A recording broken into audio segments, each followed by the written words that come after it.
नमस्कार। मैं मुकेश उदयनिया सीधे बोर्ड में आप सभी का स्वागत करता हूं। दोस्तों, लोकसभा में वोट सुधार को लेकर चर्चाएं हो रही हैं और पूरा देश इसे देख रहा है। हालांकि गोदी मीडिया जो दिखाना चाहती है वो जनता देखना नहीं चाहती और जो हकीकत है उस पर वो चुप्पी साध लेती है। यह देश के लिए हितकर नहीं है। दोस्तों, देश के गृह मंत्री अमित शाह ने चुनाव सुधार और एसआईआर पर संबोधित किया। इस दौरान उन्होंने विपक्ष को जमकर फटकार लगाई और भाषण के बीच बोलने वाले विपक्षी नेता को, सांसद को नसीहत दी। संबोधन के दौरान शाह के मुंह से गुस्से में आपत्तिजनक शब्द भी निकला। उन्होंने यह भी कहा कि 2014 के बाद से भाजपा की जीत पर विपक्ष कौं करता है। विपक्ष जब हंगामा कर रहा था तब शाह गुस्से में आ गए। उन्होंने विपक्ष की ओर उंगली दिखाते हुए कहा, मेरे बोलने का क्रम मैं तय करूंगा। यानी उनसे अगर कोई जवाब मांगा जा रहा है तो वो तय करेंगे तब बोलेंगे। यह बात तो निश्चित है, भाजपा लगातार जीत रही है और इस समय भाजपा घमंड में चूर भी है। दोस्तों, उन्होंने यह भी कहा कि 30 साल से जनप्रतिनिधि हूं। आपकी मुंसिफगिरी संसद में नहीं चलेगी।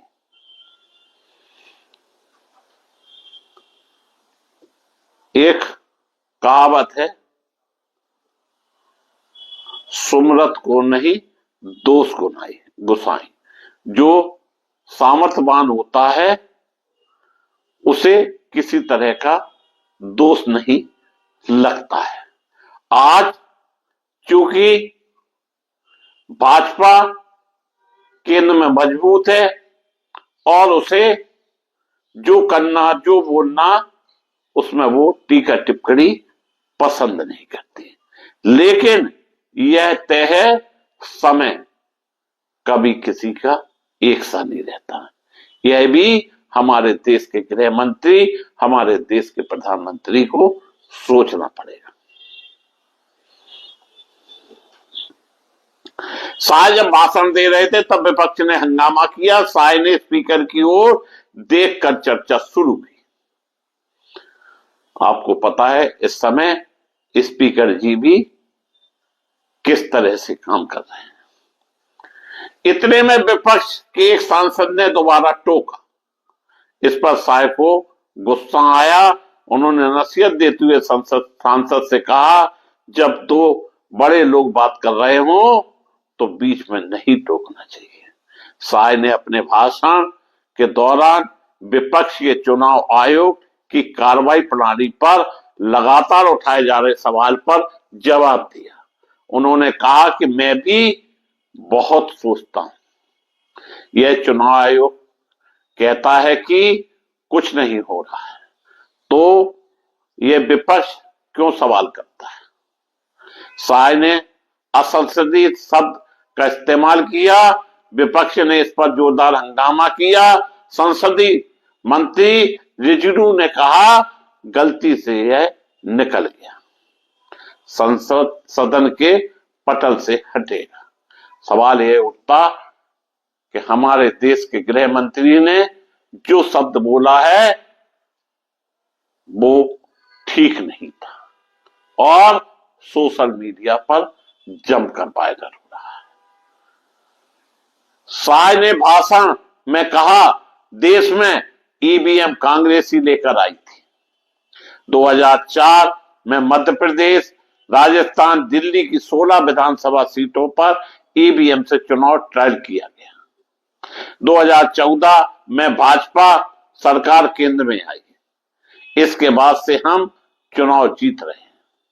तो विपक्ष को कौ करने करने लगता है। शाह ने अपने भाषण में विपक्ष के आरोपों पर जवाब दिया। उन्होंने कहा कि मैं 30 साल से जनप्रतिनिधि हूं, मुझे संसदीय प्रणाली का लंबा अनुभव है। विपक्ष के नेता कहते हैं कि पहले मेरे सवालों का जवाब दीजिए। इतना कहने के बाद शाह ने विपक्ष की ओर उंगली उठाते हुए कहा कि आपकी मुंसिफीगिरी संसद में नहीं चलेगी। केंद्रीय गृह मंत्री अमित शाह ने यह जवाब जब चुनाव सुधार की बात चल रही थी तब कहा। उन्होंने चुनाव सुधार चर्चा से बीजेपी के लोग भागते नहीं, यह भी उन्होंने कहा। इस पर सदन में विपक्ष के नेता राहुल गांधी अपनी सीट से खड़े हुए और शाह से कहा कि मैं एसआईआर पर अपनी प्रेस कॉन्फ्रेंस पर डिबेट के लिए आपको चैलेंज करता हूं। इस दौरान दोनों के बीच तीखी बहसाबहसी हुई। लोकसभा में केंद्रीय गृह मंत्री अमित शाह के साथ तीखी नोकझोंक के बाद विपक्ष के नेता राहुल गांधी ने बुधवार को दावा किया कि गृह मंत्री ने उनके सवालों का जवाब नहीं दिया। विपक्षी सांसद वॉकआउट के बाद मीडिया से बातचीत में राहुल गांधी ने कहा कि उन्होंने हमारे सवालों का कोई जवाब नहीं दिया है। उनका जवाब पूरी तरह से बचाव करने वाला था। मैंने कहा कि पारदर्शी मतदाता सूची दी जानी चाहिए, उस पर कोई जवाब नहीं। मैंने कहा कि ईवीएम की संरचना सभी को उपलब्ध कराई जानी चाहिए, उस पर भी कोई जवाब नहीं। मैंने कहा कि भाजपा नेता हरियाणा और बिहार में वोट डाल रहे हैं, इस पर भी चुप्पी। मुख्य न्यायाधीश के बारे में भी कुछ नहीं बोला। चुनाव आयुक्त को पूरी छूट दे दी गई है। दोस्तों, जिस तरह से चुनाव आयुक्त का चुनाव हुआ है वह निष्पक्ष तो नहीं लगता। इस पर हमारे देश के प्रधानमंत्री, हमारे देश के गृह मंत्री क्यों नहीं बोलते? जब सुप्रीम कोर्ट ने एक आदेश पारित कर दिया था कि विपक्षी नेता और मुख्य न्यायाधीश, सुप्रीम कोर्ट और एक सत्ता पक्ष के नेता इसमें शामिल होंगे, तब चुनाव आयुक्त का सिलेक्शन होगा। लेकिन यह सब भाजपा को रास नहीं आया। उन्होंने कानून बनाया और 2-1 से पास कर दिया कि सत्ता के 2, विपक्ष का 1, तो चुनाव आयुक्त बना दिया जाएगा। दोस्तों, आप क्या निष्पक्ष चुनाव आयोग की बात कह सकते हैं? इस पर संसद में सत्ता कोई भी बहस नहीं करती है और ताल ठोक कर कहते हैं हम तो फला स्टेट जीत गए, हम तो दिखा स्टेट जीत गए। ठीक है, आप जीत गए, लेकिन अगर ये सब सत्य है तो बैलेट पेपर से चुनाव होना चाहिए ताकि एक बार पूरे देश के सामने सच्चाई आ सके। चुनाव आयोग को पूरी छूट दे दी गई है। राहुल गांधी ने आगे कहा कि हम डरने वाले नहीं हैं। बता दें कि लोकसभा में चुनाव सुधार पर चर्चा के दौरान अमित शाह और राहुल गांधी के बीच वोट चोरी के आरोपों को लेकर जोरदार बहस हुई। राहुल गांधी ने शाह को अपनी 3 कॉन्फ्रेंस पर खुली बहस की चुनौती दी और इस पर उन्होंने साफ कहा कि आपकी मर्जी नहीं चलेगी, हम अपने हिसाब से बोलेंगे। उन्होंने इन जो 3 विषय राहुल गांधी ने उठाए थे उस पर उन्होंने कोई भी जवाब देना उचित नहीं समझा। दोस्तों, एसआईआर क्या है? यह मतदाता सूची शुद्ध करने की प्रतिक्रिया है। हम यह कह रहे हैं कि जब भी विरोध कर रहे हैं अमित शाह ने आगे कहा कि आपकी हार तय है, मतदाता सूची से इसका कोई लेना देना नहीं। अगर दोस्तों मतदाता सूची से लेना देना नहीं तो फिर हार जीत का फैसला तो मतदाता सूची में जो वोट होते हैं उसी से होता है। अमित शाह जी ने आरोप लगाया रायबरेली और जहां से राहुल गांधी अभी जीते हैं वहां पर अगर वोटर लिस्ट में गड़बड़ी है तो उस पर कार्रवाई क्यों नहीं हुई। लोकतंत्र में दोहरा मापदंड नहीं चलता है, यह बात अमित शाह कह रहे हैं। जब आप जीतते हैं तो चुनाव आयोग महान, जब हारते हैं तो भाजपा के इशारे पर काम करने वाला बताया जाता है। गृह मंत्री को फिर से टोकते हुए राहुल गांधी ने कहा कि कल मैंने पूछा था कि चुनाव आयुक्त को पूर्ण छूट क्यों दी गई, हम उनकी सोच समझना चाहते हैं। आपने हरियाणा का उदाहरण दिया, वहां 19 लाख फर्जी वोटर हैं। चलिए मेरी तीनों प्रेस कॉन्फ्रेंस पर बहस कर दी थी। जब राहुल गांधी गलत हैं तो हमारे देश के गृह मंत्री को बहस करना चाहिए ताकि यह गुत्थी जो उलझी हुई है वो सुलझ सके और देश की जनता को पता चल सके कि वास्तविकता में देश में फर्जी वोट से चुनाव हो रहा है या फिर राहुल गांधी जबरदस्ती की बातें बना रहे हैं।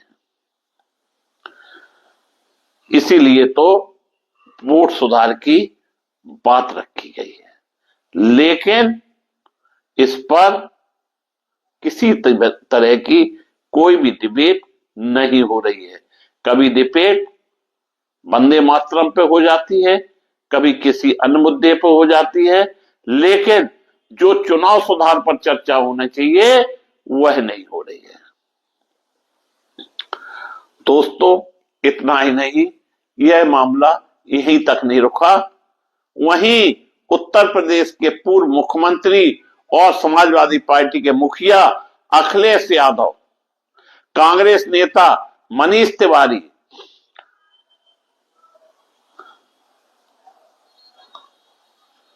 चंद्रशेखर आदि जैसे कई पार्टियों के नेता चाहते हैं कि देश में भविष्य के चुनाव ईवीएम की जगह बैलेट पेपर से। अखिलेश यादव ने ईवीएम पर उठते सवालों और विश्वसनीयता को देखते हुए भारत को फिर से बैलेट पेपर पर चुनाव कराना चाहिए। उन्होंने जर्मनी का उदाहरण देते हुए कहा कि वहां ईवीएम से दिया गया वोट मान्य नहीं माना, इसलिए भारत में भी पारंपरिक बैलेट प्रक्रिया को लागू करना जरूरी है ताकि आम लोगों को कोई संदेह ना हो। कहा कि कई उपचुनाव में वोट चोरी नहीं हुई बल्कि सीधे सीधे वोटों की डकैती हुई है। दोस्तों इतना ही नहीं, जो चुनाव के नाम पर देश में चंदा लिया जाता है और आज की स्थिति में भाजपा सबसे मालदार पार्टी बनी हुई है, वहीं कांग्रेस भी चंदा लेती है, लेकिन उनको अब चंदा देने वाले उद्योगपति भी पीठ दिखा रहे हैं जिसका मुख्य कारण उद्योगपति डर रहे हैं कि अगर हमने अन्य पार्टियों को चंदा दिया तो मेरे पीछे ईडी या इनकम टैक्स आज की टीमें न लगा दी जाए। यह बात हम नहीं बल्कि संसद में उठी है। इतना ही नहीं, अखिलेश यादव ने खुले तौर पर कहा है कि अगर लोकतंत्र को बचाना है, देश को बचाना है, तो चुनाव के समय जो पैसा बांटा जाता है वह बंद होना चाहिए और जो बिकाऊ मीडिया है उस पर भी प्रतिबंध लगना चाहिए। चुनाव लोग हारते हैं, जीतते हैं, लेकिन चुनाव निष्पक्ष, पूर्ण पारदर्शिता के साथ होना चाहिए। उन्होंने कई विधानसभा क्षेत्र के उदाहरण भी दिए। उन्होंने साफ आरोप लगाया कि मैंने चुनाव आयुक्त को शिकायत भी की, लेकिन मेरी किसी भी शिकायत पर कोई भी ध्यान नहीं दिया गया। उन्होंने खुला चैलेंज किया कि अगर भाजपा इतनी पॉपुलर पार्टी है तो एक बार बैलेट पेपर से पूरे देश में चुनाव करा लें, सारी सच्चाई लोगों के सामने आ जाएगी। आज ईवीएम पर सवाल उठ रहे हैं, वोट चोरी पर सवाल उठ रहे हैं। अगर देश में लोकतंत्र नहीं रहेगा और लोकतंत्र में संविधान के अंतर्गत प्रत्येक व्यक्ति को वोट देने का अधिकार दिया गया, जब उसका वोट ही सुरक्षित नहीं रहेगा तो फिर चुनाव का मतलब भी नहीं निकलेगा।